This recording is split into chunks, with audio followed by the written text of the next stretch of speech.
नमस्कार। एक मुलाकात कार्यक्रम में आप सभी दर्शकों का हार्दिक स्वागत है। मित्रों, इस मंच पर नए नए अतिथियों से आपकी मुलाकात होती है और साथ ही बहुत सुंदर और नई बातें हम जान पाते हैं अपने अतिथियों से, उनके जीवन के संदर्भ में भी और साथ ही जो वो कार्य कर रहे हैं उसके संदर्भ में भी। बहुत सारी प्रेरणा हमें प्राप्त होती है इस कार्यक्रम से। और आज सचमुच जो अपने जीवन से सबको प्रेरित करते हैं, ऐसी दो महान विभूतियां हमारे बीच हैं जिनका नाम आपके लिए अनजाना नहीं है, जिसे आप सुनते रहते हैं और साथ ही साथ जो प्रेरित बहुत करते हैं समाज के हर एक व्यक्ति को। आज हमारे साथ इस मंच पर हैं डॉक्टर प्रकाश बाबा आमटे जी और उनकी धर्मपत्नी श्रीमती मंदाकिनी आमटे जी। आइए उनका अभिनंदन करते हैं, कार्यक्रम की शुरुआत करते हैं। आप दोनों का बहुत बहुत स्वागत और अभिनंदन है। आप दोनों को इस मंच पे पाकर हम बहुत अभिभूत हैं। आप यूं तो जंगलों में रहकर सबकी सेवा करते हैं, लेकिन जब आप स्टूडियो में आते हैं तो यहाँ से लाखों करोड़ों तक आपकी बात पहुँचती है। लेकिन जंगल में जाने वाली बात से मैं शुरुआत करना चाहूँगा कि सर्जन बनने के बाद आमतौर पर एक व्यक्ति के मन में होता है कि मैं बड़े शहर में रहूं, सारी सुख सुविधाओं के साधन वहाँ पे होंगे और आनंदमय जीवन होगा। लेकिन उस आनंदमय जीवन, सुख सुविधाओं को छोड़ के जंगल की राह आपने चुन ली, ऐसा क्यों? जिस फैमिली में पैदा हुए, जहाँ मतलब बाबा और ताई जी, मदर को ताई कहते हैं, हाँ जी, कि जिन्होंने गांधी जी की प्रेरणा से महाराष्ट्र के चंद्रपुर जिले में आनंदवन नाम एक आश्रम 1949 में खोला था। हाँ। जो सोच थी वो बदलती गई धीरे धीरे, और उनका बिल्कुल इंटरेस्ट नहीं रहा प्रॉपर्टी में। और माँ बाप का बड़ा मतलब दुख हो रहा था उनको कि एक बड़ा बेटा है उनका और ये सब छोड़ के ये किस लाइन पे जा रहा है। जी जी। ये थोड़ा सा पॉलिटिक्स बाद में उन्होंने ज्वाइन किया था, म्यूनसिपैलिटी के इलेक्शन वाइस प्रेसिडेंट थे। रहते हुए उन्होंने उस समय वो जो स्कैवेंजर होते सर पे मैला लेके साफ सफाई करते थे, जी जी जी, तो उनके साथ उन्होंने कुछ दिन काम किया कि उन्होंने हड़ताल की थी, हमको तनख्वाह कम है। तो बाबा ने बोला कि इनका तनख्वाह नहीं, इनका काम कितना आसान है, एक करके देखे। तो वो उस समय एक वकील आदमी, म्यूनसिपैलिटी का वाइस प्रेसिडेंट, वो करते गए। तब पता चला उनको ये सबसे कठिन काम है, आदमी का मैला सर के ऊपर ले जाके आदमियों पे मतलब सेहत अच्छी रहे, इसलिए खुद को गंदगी का साथ लेके वो जी रहे थे। जी जी। और जब एक दिन वो घर जाते वक्त औरोरा में एक कुष्ठ रोगी को देखा, और उसको काफी मतलब इंजुरीज थी, उसमें मैगट्स थे, डिसफिगर्ड बोलते ना हम लोग, पूरा मतलब नाक भी नहीं था, ये भी नहीं था। तो बाबा को डर उसमें तो शरीर गलने लगता है। हाँ, मतलब ये तो ये सब उंगली नहीं होती है बाहर। तो बाबा डर गए, और घर जाते वक्त वो बहुत सोच रहे थे कि मैं क्यों डर रहा हूँ। हेल्पलेस मैन जो कुछ भी नहीं कर सकता था, उसको क्यों देख के कैसे डरता हूँ मैं। और फिर जाने के बाद उन्होंने सोचा कि मेरे वाइफ या मेरे दो बच्चे मतलब विकास और मैं, इन दोनों को यदि कुष्ठ रोग हो गया तो मैं उनको ऐसे रास्ते पे फेंक दूंगा क्या। तो ये विचार देखिए, टर्निंग पॉइंट हाँ किसी के जीवन में आता है। जी जी। उससे वो वापस लेके उनकी सेवा किया, और फिर निर्णय लिया, माँ बाप को बताया आपकी खेती आपको मुबारक हो, मैं ये कुष्ठ रोगी की सेवा करूंगा। तो 1949 महारोगी सेवा समिति वरोरा नाम से संस्था, चैरिटेबल संस्था रजिस्टर की। जी जी। और 51 में वहाँ की जब गवर्नमेंट थी सीपी एंड वेरार की, उन्होंने वरोरा के बाजू में घना जंगल था, वहाँ 50 एकड़ जमीन दिया। और बाबा, हाँ, तो बाबा ने उसका नाम आनंदवन रखा। और 6 पेशेंट थे शुरू में। जी जी। और ताई और बाबा और हम दोनों, और बाकी कोई आता नहीं था। मतलब कुष्ठ रोग के बारे में इतनी सारी गलत फहमियाँ और घृणा थी समाज में। लोगों को लगता था हमें ना हो जाए, और उनकी स्थिति ऐसी होती थी कि देखा नहीं जाता था, जैसे बाबा। सही बात है। और संसर्गजन्य है, मतलब हम उनके पास गए तो हमको भी ये भी एक लोगों पे ख्याल आता। तो इधर रिलेटिव्स नहीं आ रहे थे, उधर मित्र नहीं आ रहे थे, और बाबा ने तो ठान लिया था कि मैं ये सेवा करूंगा। तो ट्रेनिंग लेके आए Calcutta school of tropical medicine से, और काम बढ़ते गया, लोग आने लगे। फिर लोगों का काम का महत्व उनको पता चला बाबा के, तो फिर बड़े बड़े लोग आने लगे। मतलब उस समय जो गांधीयन थे, अन्ना साहब सहस्त्रबुद्धे थे, विनोबा जी ने तो उसका उद्घाटन किया। अच्छा। तो वो देख के फिर लोग आना शुरू हुआ। हाँ। फिर बाबा को कुछ मदद आने लगी जी। और हम दोनों, मैं और विकास, मतलब जहाँ हम लोगों को खेलने के लिए, उम्र क्या थी उस समय आपकी और विकास? 3 और 4 साल। ओहो। और खेलने के लिए कोई दोस्त नहीं है, कुछ लोगों के साथ ही रहते थे हम लोग।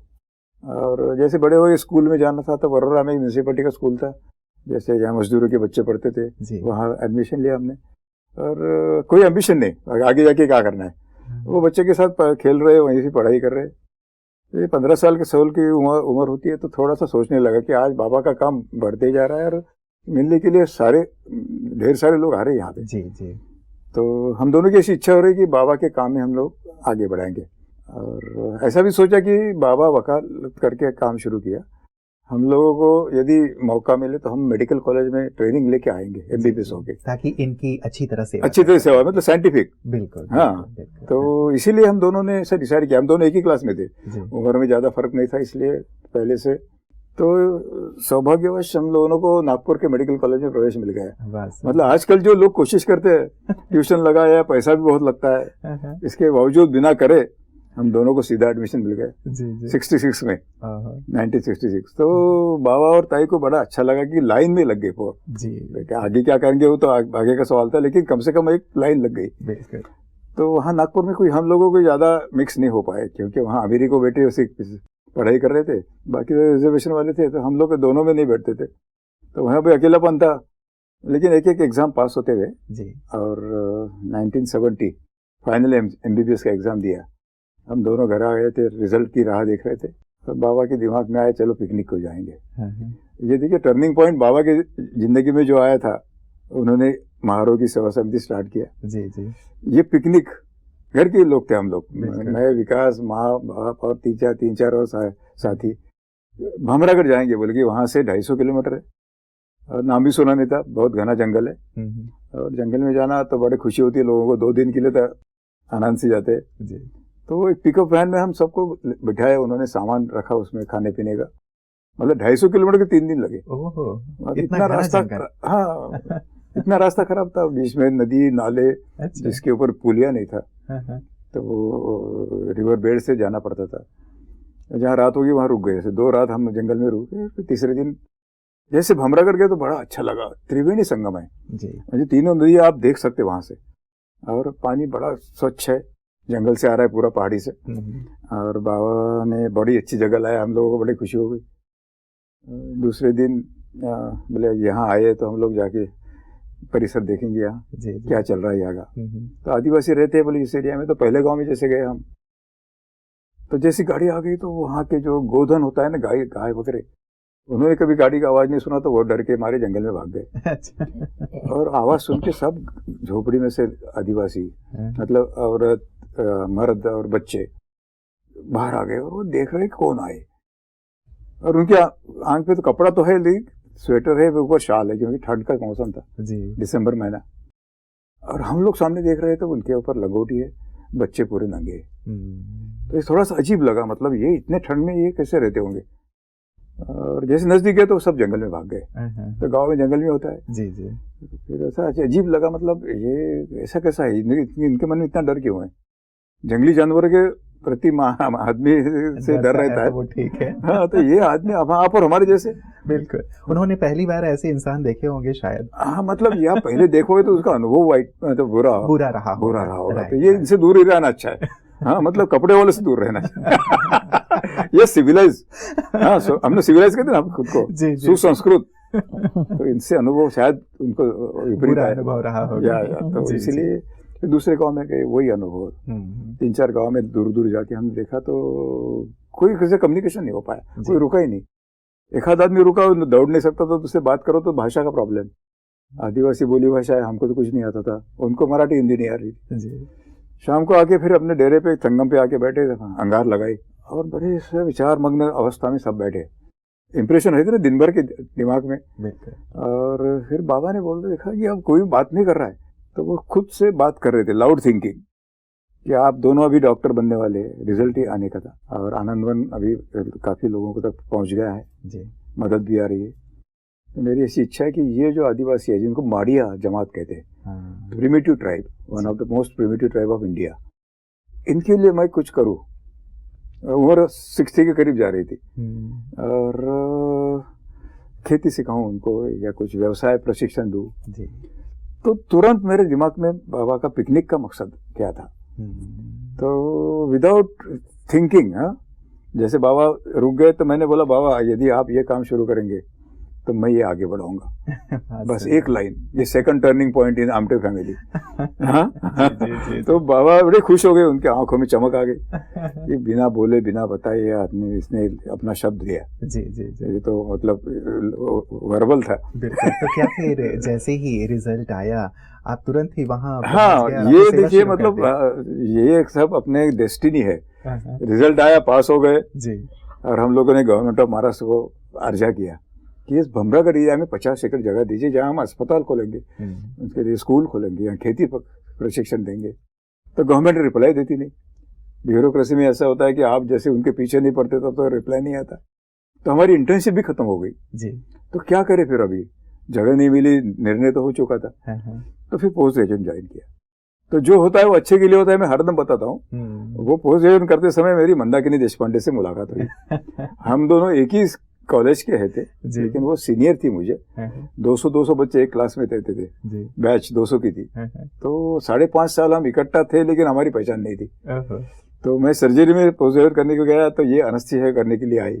तो एक पेशेंट पे काम करते वक्त पहचान हो गई। पहचान का प्यार में कब बदला हुआ पता नहीं चला। मतलब ये देखिए डेस्टिनी, यदि बिल्कुल यदि उस समय गवर्नमेंट ने तुरंत हाँ जीते रहते तो मैं बैचलर था अभी तक। बिल्कुल, मतलब उसमें कोई संदेह नहीं है, क्योंकि यह जगह ऐसी थी कि यहाँ 6 महीने रास्ता नहीं था जी जी। रहने के लिए घर ने अपनी झोपड़ी खुद बनाना पड़ा। दूसरा, बिजली 20 साल तक बिजली भी नहीं थी, बात करने के लिए सहेलियां नहीं है। तो मेरे ख्याल से कोई अभी फादर ने अपने बेटी को वहाँ देना नहीं था, नहीं देखता। तो ये गवर्नमेंट की देरी की वजह से हमारी शादी हुई। तो ये जो पॉजिटिव, मतलब जिसमें से जो नहीं ये आपको सहयोग भी प्राप्त होना था, और ईश्वर ने सोचा होगा कि अकेले आप क्या करेंगे, आपको एक सहयोगी। हाँ, मतलब देखिए ये कोइंसिडेंस देखिए ना कितना, मतलब ये अदरवाइज तो ये नागपुर की बेटी कहाँ हिमल कैसे आ सकते हैं। बिल्कुल। तो आपने जब ये बात रखी, मंदाकिनी जी आपकी ओर आना चाहूंगा, जब प्रकाश जी ने ये बात रखी होगी, आपसे विवाह का प्रस्ताव रखा होगा, और ये भी कि इनके बाबा ने जो संकल्प दिया था कि ऐसे रिमोट एरिया में जाके आदिवासियों की सेवा करनी है जहाँ कोई फैसिलिटी नहीं है, तो आपके मन में क्या आया कि भाई करूं या ना करूं? क्या मन में था उस समय आपके? यंग एज था और कुछ अलग करने की झील थी मन में जी। और जब इन्होंने बताया कि शादी करना है, तो मैं बताता हूँ कि मैं क्या करने वाला हूँ। यहाँ से मैं आनंदवन में भी नहीं रहने वाला। आनंदवन में आज सब सुविधाएं है, लेकिन मैं जहाँ जाना चाहता हूँ वो आदिवासी एरिया है, और ये आदिवासी एरिया में काम करने की आपकी इच्छा होगी, जंगल है, वहाँ रहने की आपकी तैयारी होगी तो हाँ कीजिए, नहीं तो ना कीजिए। मतलब बहुत ही सच्चाई से इन्होंने अपनी बात आपके सामने रख दी थी। इनके मन में डर नहीं था कि यदि मैंने ये बात रखी और मंदाकिनी ने ना कर दी तो मेरा क्या होगा। उसकी तैयारी होगी उसकी, नहीं बोला तो भी ठीक, हाँ बोला तो भी ठीक। आपके मन में कभी आया नहीं मंदाकिनी जी कि हम डॉक्टर बन रहे हैं, इतनी हमने पढ़ाई की, हमारे माता पिता ने इतना हम पे इन्वेस्ट किया, पता नहीं माता पिता क्या कहेंगे, क्या सोचेंगे? मन में क्यों ये ख्याल नहीं आया? थोड़ा सा डर था माता पिता क्या कहेंगे जी। लेकिन इसकी वजह से नहीं, जंगल में जा रही करके तो थोड़ा सा बाबा आमटे का नाम कुष्ठ रोग से जुड़ा हुआ था जी, जी। तो कुष्ठ रोग के प्रति सबके मन में उस टाइम बहुत डर भी था और घृणा भी थी एक प्रकार की जी, जी। तो बाबा का नाम उसके जुड़ा हुआ था। तो जब मैंने बोल दिया कि मैं उनके लड़के से शादी करना तय कर रही हूँ, तो मदर और फादर दोनों थोड़े से नाराज हो गए, और उन्होंने बोला कि आपने बराबर सोचा है, आप क्या निर्णय ले रही है उसके बारे में फिर से सोचो, अब जल्दी करने की कुछ जरूरत नहीं है। लेकिन मैंने बोल दिया कि मैंने पक्का डिसाइड किया है और जो भी होगा उसके लिए मैं खुद तैयार हूँ। और फिर उनको बोला कि मैं तो एक बार जाके आनंदवन देख के आई थी, आप भी आनंदवन होके आइए, वहाँ का सब माहौल देखिए, बाबा और ताई से मिलिए और बाद में अपना निर्णय दे दीजिए।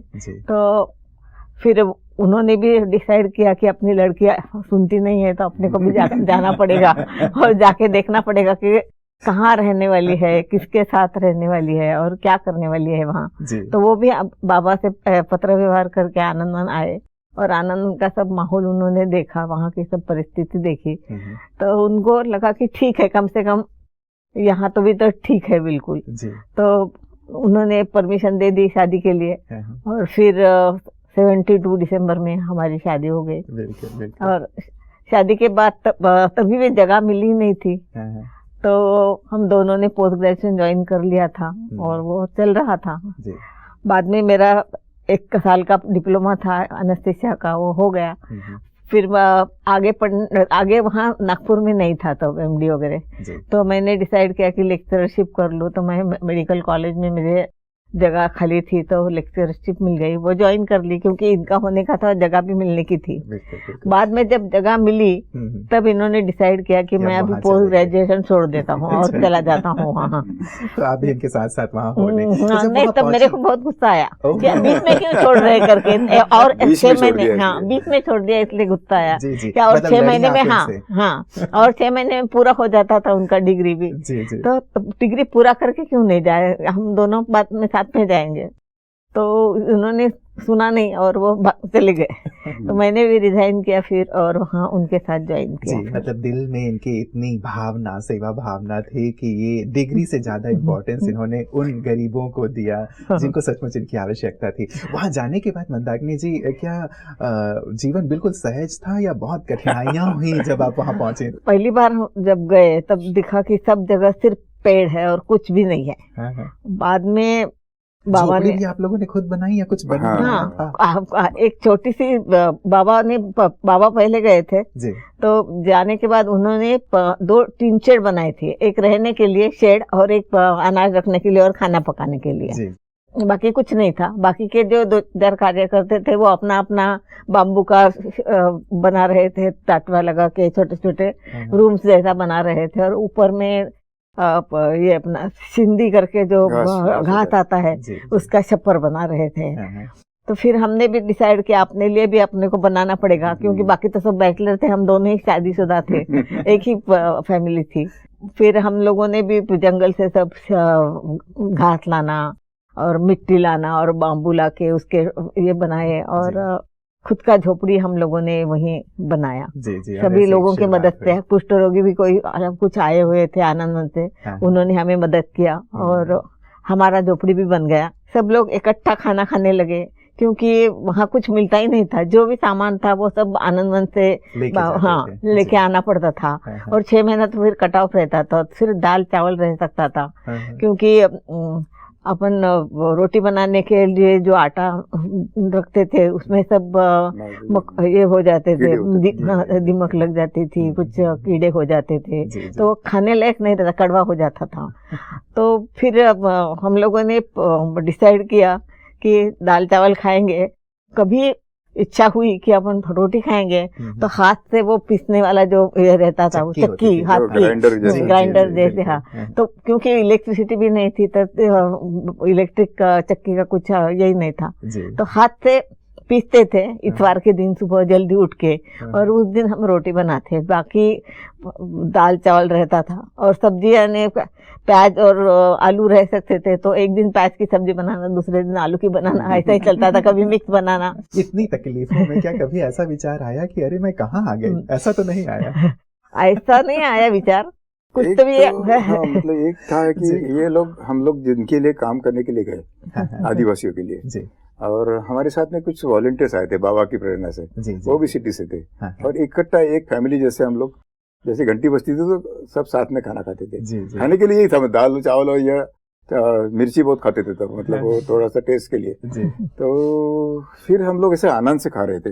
एक पॉलिसी करके हमने ऐसे डिसाइड किया था कि टेबल पे किसी ने खाने के पीरियड में बात नहीं करना, ये नहीं मिलता, वो नहीं मिलता, इसमें नहीं, जो मिले उसको प्यार से, उससे आनंद से खाइए। और दूसरा, हम बात ऐसे जनरल बातें करते होते, लोगों को कम से कम ये करें कि जिनके लिए हम काम करने के लिए आए उनके पास तो खाने के लिए दाल भी नहीं और चावल भी नहीं है। जंगल में जाते हैं, कंद मूल है, चीटिया की चटनी खाएंगे, चूहे मार के खाते, सांप को काट के खाते, तो उनसे तो बेहतर है अपनी जिंदगी।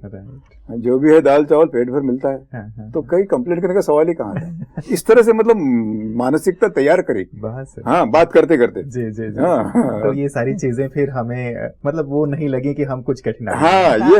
प्रकाश जी, उनकी सेवा फिर कैसे शुरू की? क्योंकि वो तो बिल्कुल भी आप लोगों से कट ऑफ थे, भाषा नहीं समझते थे, उनकी अपनी जीवन शैली थी, तो कैसे उन लोगों से जुड़े और कैसे सेवा शुरू की? सबसे टेस्टिंग टाइम था वो। हम लोग सब छोड़ के उनके लिए गए, और वहां से कोई आ नहीं रहा, कि उनके मन में डर था, ये कौन काय के लिए आए, हमने तो बोला है नहीं। तो अपने वो परंपरा थी, वो हर गांव में एक मांत्रिक जिसको पुजारी कहते जी, उसके पास ले जाए, बीमार हो गया वो कुछ बलि चढ़ाओ, मुर्गा लाओ या बकरा लाओ या कहीं, नर बलि की भी प्रथा थी। तो इतने सारे परंपरा उनकी पुराने जो ख्यालात थे उनसे बाहर निकालना। तो पहला बैरियर था लैंग्वेज का। तो वहाँ जो कुछ सरकारी नौकर थे जो उनका पनिशमेंट पोस्टिंग था, मतलब पनिशमेंट पोस्टिंग, तो वो आ गया तो फिर कोई बदली नहीं होती थी, 10 साल वही रहते थे।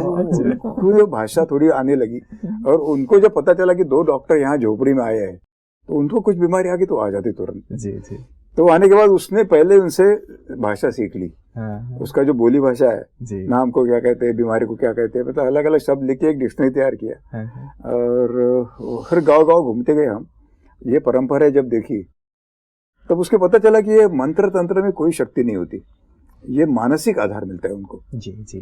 उसको लगता है कि हम पुजारी के पास गए, उसने मंत्र डाला और फिर वो पॉजिटिव जो होता है ना, जी जी जी, प्लेसिबो इफेक्ट की तरह, या प्लेसिबो तरह। जी जी।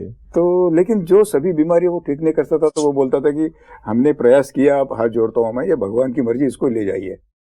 तो ऐसे पेशेंट कुछ हम मिले झोपड़ी के बाहर रहे, वो क्रिटिकल है। तो एक वो बच्चा था, वो अंगार में गिर गया था। अंगार तो बिल्कुल पास में सोते थे, बहुत ठंड थी, तो उसको एपिलेप्सी थी, मतलब मिर्गी। तो फिट आ गई, अंगार में गिर गई, 40% बर्न। 10 साल का बच्चा, उसके मंत्री के पास गया, उसने कुछ दवाई लगाई, उससे इन्फेक्शन हो गया। इन्फेक्शन के बाद में वो मक्खी बैठती है स्मेल से, और उसमें वो अंडा डालती है, और वो लार्वा, मैगट्स बोलते हैं उसको, वो अंदर जाके वो खाता है वो, और बड़े होते जाते हैं। वो लाइफ साइकिल है उनकी। जी जी जी। लार्वा बन के फिर बाद में उसकी मक्खी तैयार होती है। तो उसको इतनी तकलीफ होती है कि वो मक्खी निकाल भी नहीं सकते, वो मैगट, वो दिन भर उसको काटते रहते हैं, और उसको स्मेल आता है, ब्लड बाहर। तो झोपड़ी के सामने बैठा था वो, हमको दिखाया, तो हमने उसके माँ बाप को बोला इसको कम से कम, अभी उसने तो वापिस कर दिया, जी जी, हमको एक मौका दीजिए। तो वो होप्स तो छोड़ दिया, तो उन्होंने तो बोले चलो इसको ले जाइए। तो हमने बड़े प्यार से उसके सब मैगट्स निकाले, उसको एंटीबायोटिक दिया, ड्रेसिंग किया, मिर्गी के लिए भी दवाई दिया। जी जी। तो देखते देखते वो ठीक हो गया। एक फायदा हमको ये भी हुआ कि इन्होंने कभी जिंदगी में दवाई नहीं लिया था। जी जी। तो उसका असर जल्दी आया, और फिर उसको हमने अडॉप्ट कर लिया। उसको हमारे साथ खाना खाता था, उससे और हम लैंग्वेज सीखा, उसको लेके घूम रहे थे। बिल्कुल। तो लोग और नजदीक, तो 4 लोग और आने लगे कि ये मरने वाला जो लड़का था इसको ठीक किया जी। और दूसरा एक मैं हरदम बताता हूँ, वहाँ ट्रांसपोर्ट नहीं था। अब दूसरे 30 किलोमीटर के गांव में एक क्रिटिकल पेशेंट था, कोमा में था जी। और उनके सब उन्होंने तो प्रयास किए होंगे मांत्रिक के पास जाके, तो पता चला हिमल के सामने अस्पताल शुरू हुआ है। तो उसको कंधे पे उठा के कटिया 10-12 आदमी जवान लड़के, क्योंकि 30 किलोमीटर लाना है तो बदलते बदलते लाना पड़ता है। तो वो 12 तो ऐसी 4-5 गांवों से आई और हमारे पास रख दिया। तो हम दोनों को एक तरफ खुशी हो गई कि वाला पेशेंट आ गए, दूसरी तरफ चिंता हो गई कि इसका डायग्नोसिस कैसा करें। फैसिलिटीज तो कुछ भी नहीं है, लेबोरेटरी नहीं है, एक्सरे नहीं है, ये नहीं, किसी से बात नहीं कर सकते थे।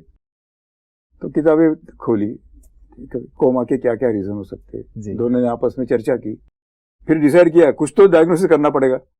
तो उसको लगा कि दिमाग का मलेरिया है, सेरेब्रल मलेरिया। तो उस तरह से उसको क्विनीन और ग्लूकोज वगैरह चढ़ाया, और रात दिन उसकी सेवा करते रहे हम लोग, हमारे सब वॉलेंटियर्स। एक उसके रिलेटिव साथ में था, और तीसरे दिन उसने आँख खोली। तो हम लोग इतनी खुशी हो गई कि अपना लाइन ऑफ ट्रीटमेंट ठीक था, ये अंदाजा से किया था।